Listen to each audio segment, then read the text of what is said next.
Good morning, ladies and gentlemen, youth leaders, mga student scholars namin. We're very, very proud of you. Ang dami-dami inyong mga magagandang achievements, magagandang inyong mga grades, inyong mga transcript of records, yung mga report cards nyo, gaganda na mga averages, mga highest academic honor, meron tayong high honor, higher honor, etc.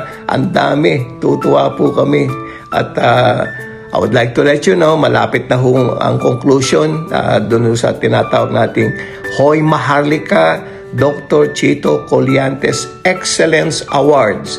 Yan ho ay binibigyan natin doon sa mga academic achievers and higher, yung sa mga scholarship natin, pagbibigay natin ng mga school materials.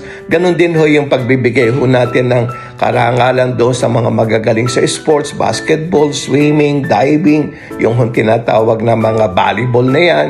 At saka yung siyempre, yung mga nanalo ng mga beauty pageants ho dyan, binibigyan po natin ng parangal yan.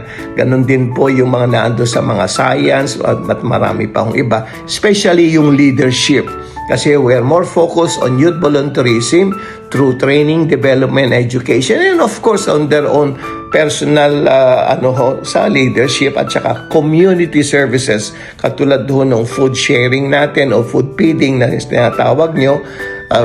Naghahanda tayo ng mga sopas, kung ano-ano, mga sandwiches, etc. Kung minsan nga hotdog pa yung binibigay natin at saka yung tinatawag na mga pancake. Hey, let's do it. Let's continue.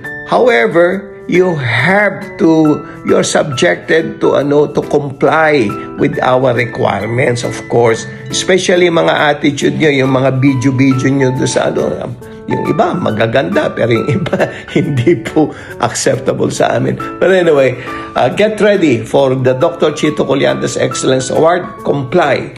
Okay? Have a nice day.